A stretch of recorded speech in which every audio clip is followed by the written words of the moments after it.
2025 conducted by the Holy Name University last March 6 to 29, 2025. Ayan ho mga kababayan, maliwanag pa ho sa sikat ng araw itong kanyang net rating nitong si Marcos Jr. Negative 43, habang itong si Vice President Sara Duterte naman plus 67%. Yan ho mga kababayan, yan na ho yung mga senyales na sa mga iba't ibang bahagi ng ating bansa, talagang ito na ho inaani na ika nga ng administrasyon ni Marcos Jr. yung ginawa nila dito kay dating Pangulong Rodrigo Duterte. Yan lamang ho ay ilan sa mga patunay na talagang mahal na mahal ng sambayan ng Pilipino itong si Tatay Digong. Malaki yung factor ha. Yang kasi kinandak yan March 6 to March 29, 2025 Kasagsagan ho yan nung kainitan nung ginawang pag-kidnap dito kay dating Pangulong Rodrigo Duterte at dinala dyan sa Netherlands. Sa tingin ho natin, malaking factor yung ginawa ng administrasyon ni Marcos Jr. kung bakit naging negative 43 yung kanyang net rating dito sa pinaka-latest na survey na to. At dito naman ho sa bahagi ng video natin na to, rekta na ho tayo dito kay Congressman Rodante Marcoleta. Siyempre, no, dahil matindi ho yung mga ano niya dito, yung mga birada niya para doon sa mga kababayan nating mga kandidato sa pagka-senador, pagka-congressman na ginagamit yang issue nitong si dating Pangulong Rodrigo Duterte para makapagpabida sa social media. Ito para sa inyo. Ito si Congressman Rodante Marcoleta. Usapan na ngayon. May Senate hearing. Lumabas na ang resulta ng Senate hearing. Anong hearing? Nung hearing ni Madam Amy Marcos. Nakakatakot interview itong si Kong Dante. Parang ikaw yun. Anong hearing? Pero doon sa hearing na yun, may maraming mga butas ng mga legalities. Na sinasabi ni DOJ Secretary Rimulya na walang karapatan ng ICC over the country but may karapatan sila over the individual.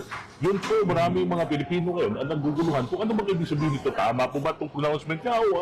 Ano ba? It's just a rhetoric, a play of words, what?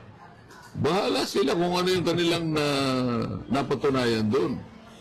Ang itatanong ko, meron tayong kasabihan nung magsalakot ka niya, basa na ang tuktok. Nung magsalakot, basa na ang tuktok.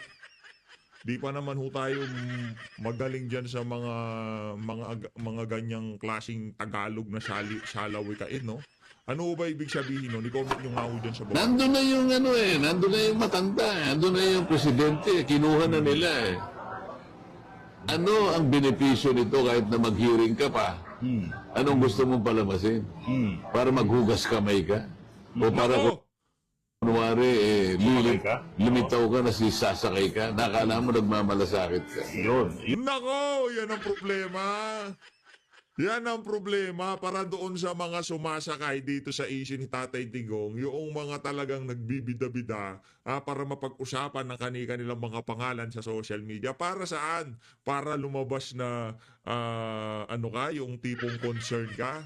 Para saan? Nagigilty ba kayo dahil ang mga kamag-anak nyo ang gumawa ng ganyang klaseng katarantaduhan kay dating Pangulong Rodrigo Duterte? Alin doon sa mga nabanggit nitong si Congressman Rodante Marcoleta? Nakukonsensya ho ba kayo? Pero sa bagay, ika nga nila, meron pa rin naman kahit pa paanong ika nga silbi ang ginagawa na yan na investigasyon, na in aid of legislation. Para kumbaga, itong si Senator Bato de la Rosa, itong si former Chief PNP Oscar Albayalde, medyo magkaroon sila ng peace of mind pagka linapitan sila nitong si Torre, hindi sila basta-basta maisasakay sa eroplano, diba? Kahit pa paano, di ba? Magkaroon ng sa bagay, malilinaw naman ho yung mga guidelines base sa ating saligang batas. Meron kang karapatan na kumuha ng iyong abogado, iyong manggagamot, di ba? Bago kayo dalhin kung saan pa man, dapat yung iyong mga karapatan, dapat galangin yan ng kung sino mang umaaresto sa inyo. Maliwanag pa ho yun Ngayon ho, tama naman siguro na wala na rin sigurong silbi yung investigasyon na yun. Kasi maliwanag naman ho ang saligang batas. Kaso ang problema nga lang, Dahil itong mga nasa administrasyon na to, talagang naglalaway ho sila na mapadala sa Netherlands itong si Tatay Digong. Kahit na alam ho nila ang tama, binaluktot ho nila ito para maiayon doon sa kanilang mga plano laban dito kay dating Pangulong Rodrigo Duterte. Yun nga. Oo. Parang Johnny come lately. Ganun lang yun eh. Okay, dito tayo sa Kung hindi sana eleksyon, di panahon ng eleksyon, baka maniwala ako. Maraming sumasakay. Maraming sumasakay dito sa Ang issue. dami sa kaya ngayon. Alam mo kasi ang Ang daming sakayan ngayon. Tama naman no itong si Congressman Rodante Marcoleta. Kaliwat kanan na sakayan. Pero noong panahon na nagbubuntalan sila sa social media, nagbibirahan, itong mga to, tahimik tong mga to eh. Yung tipong pasundot-sundot lang sila. Ang kilala lang na ho natin maingay pagdating sa issue ng ano na to, nitong ICC na to. Yan sila Congressman Rodante Marcoleta. Oh, yan si Senator Bato de la Rosa. Ano ho yan eh, kumbaga kumaka na ho yung mga yan eh. Kaya kung ngayong mga panahon na to mag-ingay sila, hindi ho tunog namumuliti ka. Kasi noon pa man, talagang pinagtatanggol na nila itong si dating Pangulong Rodrigo Duterte.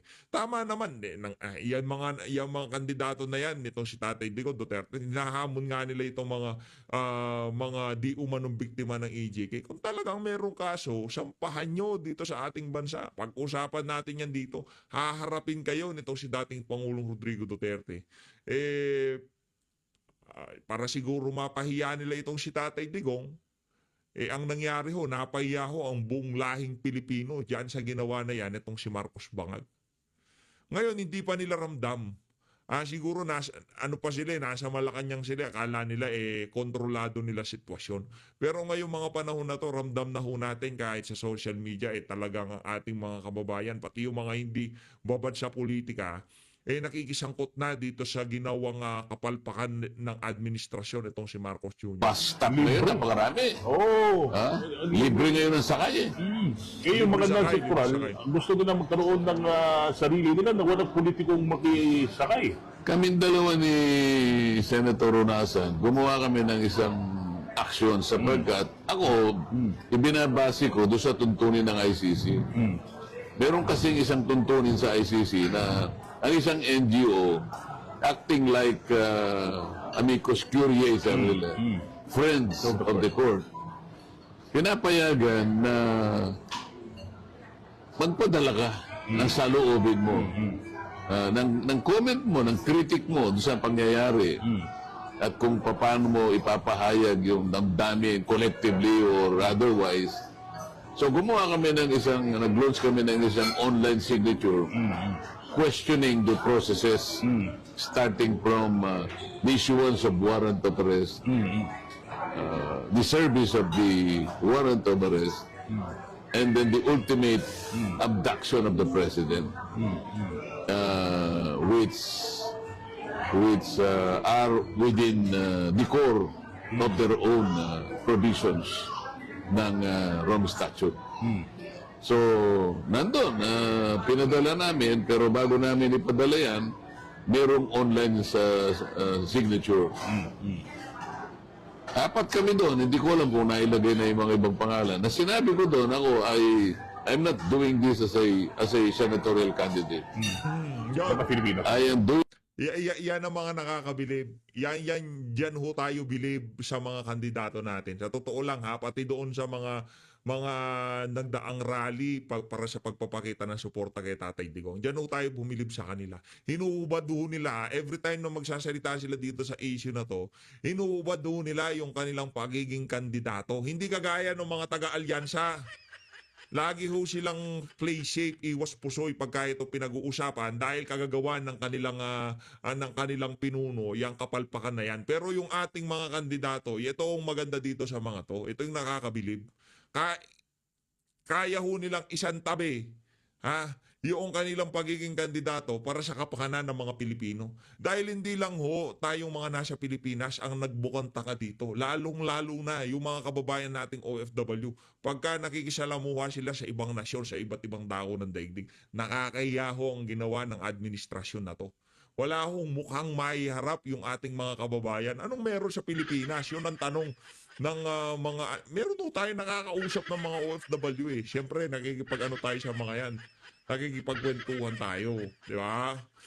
Oh, yung iba daw pagka tinatanong, ano na lang eh, I don't know na lang daw ang sagot eh. Pero alam nila yung nangyayari sa ating bansa. Pero dahil kahihiyan ang ginawa ng administrasyon, di ba? Ano na ho, hindi na ho sila yung tipong hindi kagaya nung panahon ni Tatay Digong, kahit di nila tinatanong, no, Pilipino. No, I'm Filipino, Filipino. I am Filipino. Di ba? Ganun nung panahon ni Tatay Digong kasi talagang ika nga nayanig ang international dito kay dating Pangulong Rodrigo Duterte nung dumating siya. Pero dito kinahihiya ho ng ating mga kababayan. Hindi yung pagiging Pilipino, yung naging desisyon ng administrasyon ni Marcos Jr. Di ba? Pero yung pagiging lahing Pilipino, ako, ewan ho natin kung anong ginawa ng administrasyon na to. Ewan ko ba? Dinaan kasi sa puro pulburon eh. Doing this because as a Filipino and for the country at large, hindi ko matanggap na mangyayari ang isang kapwa Pilipino, lalo pa nga ay naging Pangulo ng ating bansa, na Eto, sa tingin nyo ho ba mga kababayan, ako sigurado ko kahit hindi kay dating Pangulong Rodrigo Duterte nangyari yan, magsasalita yung mama na yan. Sigurado ho tayo dyan.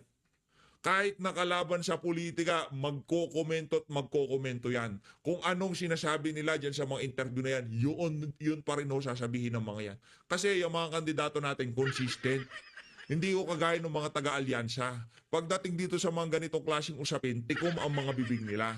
Dahil mahalaga sa kanila yung pagkakapanalo nila kesa doon sa dignidad ng ating bansang Pilipinas, ika nga, lahing Pilipino. Etong mga to, kahit sino, kahit nagagawin pa kay Marcos Jr. yan, kahit siya na ang susunod na idala sa isang, kunyari, idinala siya sa Amerika dahil meron siyang contempt case doon. Di ba? Magkano yung contempt case niya doon? Daan-daang milyon ho yung ano niya doon eh, contempt case niya eh. Di umano ha, kung di tayo nagkakamali. Correct me if I'm wrong. Kung wala, di wala. Pero di umano, meron tayo nabalitaan ganun. Halimbawa na lang, wala na siyang ganun. Halimbawa, meron siyang contempt case sa Amerika, dinala siya doon siya diniti, sa bagay, contempt case naman pala, may kaso naman pala eh. Hindi naman pala siya inaano eh. May kaso ba siya doon? Biglang ganun eh. Mahirap na, baka sabihin, nagpapaka tayo ng fake news dito ha. Nagtatanong tayo, halimbawa lang si Marcos Jr. Binitbit siya, linitis siya, o kung may kaso naman siya doon, may linabag siya doon, di ba? E di, bahala siya doon. Ano kami ito ba? Iba klasyo eh. Sa tingin mo natin, itong administrasyon na to, ano na to? Ika nga nila padapit hapon na to. Kailangan sa amin dalawa nitong si Sir Marlon, magbabayad na kami ng ng utang namin dito kay Madam Pamela. I-ready mo na. Sir, i-ready mo na ha. I-ready. Ako, magre-ready na ako. dansa sa ganong proseso. Sapagkat sabi ko, natatandaan ko yung presidente ng Russia, si Vladimir Putin. Nauna pa siyang nakatanggap ng warrant of arrest. At ipinadaan din sa Interpol. Si Benjamin Netanyahu ng Israel, ganoon din ang nauna pa rin nakatanggap ng warrant of arrest. Through Interpol. And tanong, bakit itong dalawang leader na to hindi nahuhuli at ang bilis namang nahuli ng ating dating Pangulo? At ang matindi ho dito, itong si Prime Minister Netanyahu, nagpunta sa isang bansa nakasapi ng ICC. Yung Hungary. Anong ginawa ng Hungary? Wala na ho siya sa wala na ho siya sa Israel. Nagpunta ho siya sa isang bansa nakasapi ng Israel. Nakasapi ng ICC. Hindi pa rin ho siya dinakip. Ano sabi nung tagapagsalita ng ICC? Isinuko ng bansa nyo si Rodrigo Duterte. Anong warrant? Walang kwenta ang warrant to pares namin. Ang nangyari, sinuko ng administrasyon ni Marcos Jr., itong si dating Pangulong Rodrigo Duterte. Yun nung katotohanan doon. Hindi sa diffusion notice. Hindi. Yung sa commitment sa Interpol. Kasinungalingan ho yun. Third world country tayo? Ganon. Isa yun siguro. Pero ang pinaka-importante, walang isa man sa mamamayan ng Russia at Israel ang ginustong makipagsabuatan sa ICC. Hindi nila siguro kayang tanggapin na ipagkanulo nila ang isa sa kanila. Yun. Yun. Oh, nanlaki ang mata mo ngayon. Nanlalaki yung mata. Kahit ako, nanlalaki yung mata ko eh. Pambira talaga to si Condante, oh. Ibang klase. Ha? Matagal na malaki. Oh. Naisip mo ba yun? Yan ang sinasabi ko. Maaaring third world country tayo, but higit sa lahat, higit pa roon. Higit pa roon. Kahit third world country tayo, kung nalalaman natin at nandito sa damdamin natin ang pusong Pilipino Yo! na hindi mo ipagkakanulo ang kadugo mo, hindi mangyayari. Hindi mangyayari. Hindi ho mangyayari yun. Yun ho ang isa sa pinakamalaking pagkakamali nitong bangag na to. Itong si Marcos Jr., yung ginawa ho niya kay dating Pangulo Rodrigo Duterte. Yun ang pagsisisihan niya habang buhay. Hindi ho si Boying Remulla ang presidente. Hindi ho si John Vic Remulla presidente. Hindi ho si Gibo Teodoro presidente. Hindi ho si Risa Hontiveros ang presidente. Sa ayaw sa gusto mo, sa'yo babagsak ang sisibran. Sa ayaw sa gusto mo, ikaw ang kaisa-isang presidente na nagsuko ng sarili mong kadugo, kapilipino, sa banyagang korte. Ikaw yon, Marcos Jr. Kung ang ama mo bumaba sa kasaysayan ng Pilipinas bilang isang kurakot, nakilala bilang diktador, ikaw nakilala ka bilang weak leader at kaisa-isang presidente na sinuko ang soberenya ng Pilipinas sa isang banyagang husgado. Di ba? Banyagang korte. Yan ho, yung dalawa na, mag-ama nga di ba? Talagang gagawa sila ng kabalbalan. Kung itong si Tatay Digong, kilala bilang merong napakalupit na political will, 'di ba? Kilala bilang isang leader na talagang pagka nagtrabaho talagang lahat sasagasaan niya. Anong mga elitista. Magbayad kayo ng mga tax nyo. Ngayon ho, masasaya yung mga bilyonaryo eh. Very accessible daw itong si Marcos Jr. kay mga wow. Kasi yung Interpol hindi naman niya kayang mag-serve. Kukuha pa rin siya ng counterpart dito. Pero merong isang nagsabi, I am not going to assist the ICC in any form, in any shape. Di ba sinabi yun? Tiro na nangyari. Nakasulat yun eh. Nakasulat. Yeah. September 2023. And I expect my cabinet to do the same. May slice video ako doon. Kaya nga, bakit nga ganun?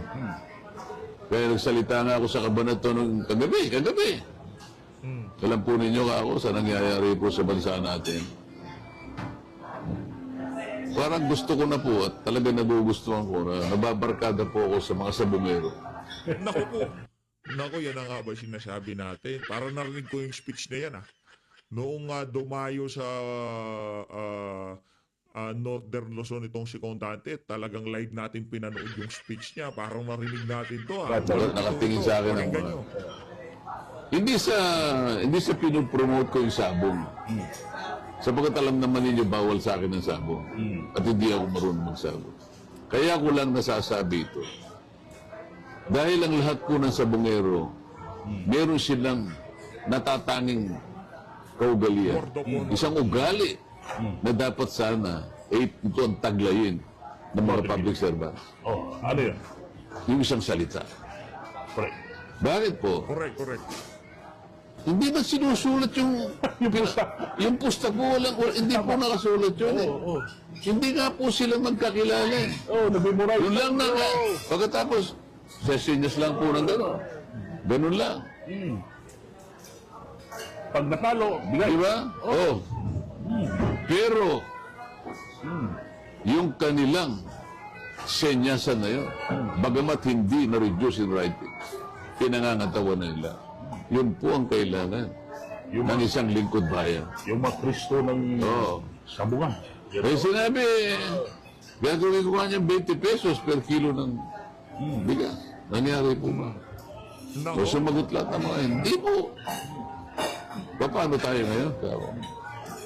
Sino po bang team ang pipiliin ninyo ngayon? Dito tayo sa kampanya mo, balik tayo. Yung iba nandun kasi tinaon daw yung mga tao pumupunta doon sa gathering ng kabila ng admin dahil tinaon din na nagbibigay ng mga ayuda. Nangyari sa akin yan sa Iloilo. Dahil nga Ang babastoso no? Ang babastos. Alam na nila na meron talagang merong rally na gaganapin dahil ka nga naman kalaban sa politika, i-utilize nila yung yung mga ayuda.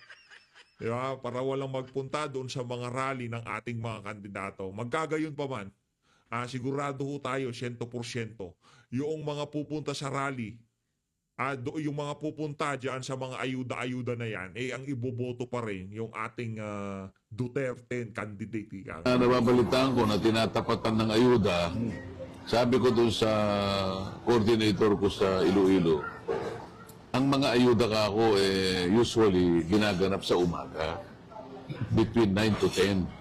So pilitin mo ka akong makapagano ka ng tao alas 4 para malayo. Hindi alas 4 yung aming event. Meron din gumawa ng 2 AX, tinapatan 2. Tsaka gustuhan nila na mabawasan Ang tao. ng marami ng tao. Halimbawa, kung ang expected ko 5,000, baka 1,000 na lang. Ibig sabihin, nakuha nila. Kasi hinahati nila. Mahati nila. Pero awa naman ng Diyos. Kahit na tinapatan ako ng 2 AX kabila, yung 6,000, 6,500 nandun pa rin. Itong ayuda, nung dineliberate nyo sa Kongreso, na kung saan hindi ka pinapasalita, ilan ba talaga itong ayuda natin? Kasi ang dami pa nga, AX, AKAP, ano pa ba ito? Maraming ayuda. Pero yung inimbento nila, yung pinaka more recent, yung AKAP, AKAP. wala yung sa NEP Wala yung sa National Expenditure Program. At maski nung i-deliberate namin yung NEP, yung NEP nanggagaling sa Executive Department ito yung magiging batayan ng aming pagsusuri. Hanggang pag ito'y nasuri namin, magta-transition ito into a GAB, General Appropriations Bill.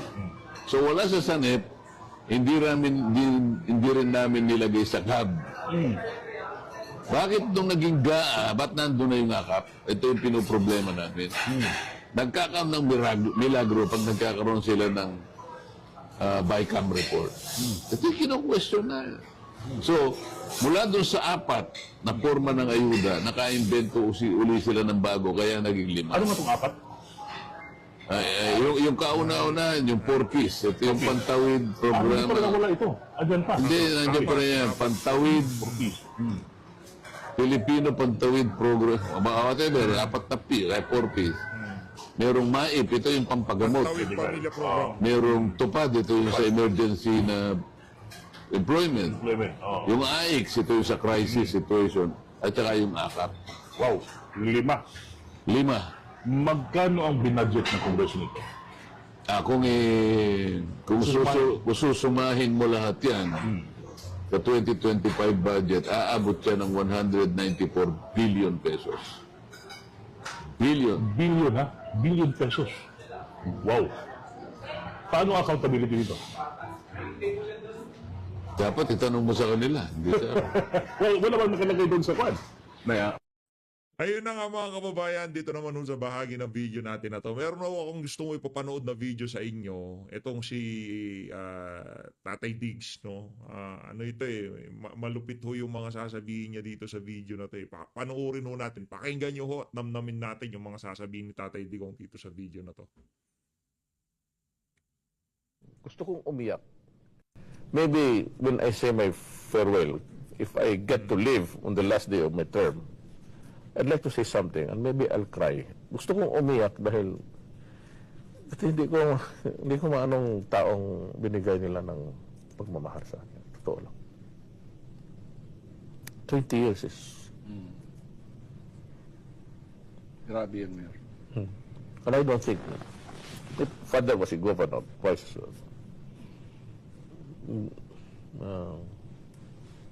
mahirap I abutin niya. think, Mayor, you are destined for it. The love of That's pastor. It's only, Yeah. it could be only God's call. yeah. The love of the people that you've seen poured out on you and your leadership is really God's love, because you cannot see God. So He calls it through the people. So that is how God loves you. Kasi isang wala kang kalaban, tapos kung may kalaban ka, ibabaon mo naman. Sometimes it's, if you look at it on a, that proudness brings you nothing. You're being too proud, inordinately proud about kanang ano. Some want to equate reality. Why? Bakit? And at the end of the sentence, always God. Panginoon. Totoo. Allah. You've been a good minister of God. Gusto kong umiyak. Napakaganda ho, no, yung mga tinuran itong si dating Pangulong Rodrigo Duterte diyan sa huntahan nila na yan, itong si Pastor Apollo Kibuloy, no. Talagang ano nga spiritual advisor, no, nitong si Tatay Digong yan, si Pastor Apollo Kibuloy. Kaya kung pinagkatiwalaan nitong si Tatay Digong yang si Pastor Apollo Kibuloy, pagkatiwalaan din ho natin. Sigurado hindi ho tayo mapapahiya kung ipagkakatiwala natin ang ating mga boto diyan kay Pastor Apollo Kibuloy, ha. Iboto ho natin. Basta lahat ng kasama sa Duterte, suportahan ho natin dito sa election na to. Dito ho sa bahagi ng video natin na to, panoorin naman ho natin itong interview nitong si former Senator Miriam Defensor Santiago, kaugnay dito kay dating Pangulong Rodrigo Duterte. Miriam defends Duterte, call him her best friend. Abogada, respetado, pagdating sa batas, talagang isa ho yan sa mga tinitingala sa ating bansa. Pero tinawag ho niyang best friend itong si dating Pangulong Rodrigo Duterte. Pakinggan ho natin, alamin ho natin kung bakit. Hi ma'am, earlier you said may isang kandidato na tinignan lang ng tao patay na, referring to Mayor Duterte. What do you think ma'am of Mayor Duterte's entry into the presidential race and human rights allegations against him? Well, si Mayor Duterte, halos magkamukha lang niyan kami. Hindi kami matalik na kaibigan. Kasi sometimes we descend to the level of hyperbole. Kung ba't sinusobrahan mo ang sinasabi mo para mas epektibo, mas nakaka-catch attention ng nakikinig, pero hindi naman literally true. So, I think itong mga accusations of example death squad or other terrorist accusations, dapat may reklamo sila noon pa. Noon pa yun Istorya na yan noon pa. Baka 10 taon na. Kaya, ba't hindi siya Isipin nyo na lang 10 taon na. O ano yan, 2016 yung interview na yan. 10 taon. Di ngayon, 20 years na nakakalipas. Tapos linitis pa siya sa ICC. Anak ng toko. Wala ho talaga tong administrasyon na to. Hindi lang ho sampal sa mga Pilipino yung ginawa na yun ni Marcos Jr. Napakalaking sampal sa ating judicial system. inimbestiga? Ba't hindi nila pinag-file ng mga ganong kaso? Pag sinasabi niyang napatay ko yung tao na yun, he might mean on his orders according to law, because may mga police circulars yan on how you can kill at will, kill on sight, and so on. May mga regulasyon yan. Paano patayin ang tao na ayon sa batas? Yan ang siguro ang piling niyang sabihin. Pero wala namang tao magsasabing ako ang nagpatay nitong kay ganito at i-describe niya mismo ang tao. That would be an admission against interest, and he will need the full panoply of judicial defense. So, I think it can be disregarded unless there is weighty evidence as hyperbole. One of those things that politicians sometimes say, sometimes in an exaggerated way, to catch the attention of the public. So you personally don't believe, ma'am, that he's behind all these extrajudicial killings? Unless there is evidence, I was a former judge. And I'm always careful to make a distinction between hyperbole, exaggerated way of talking, and a serious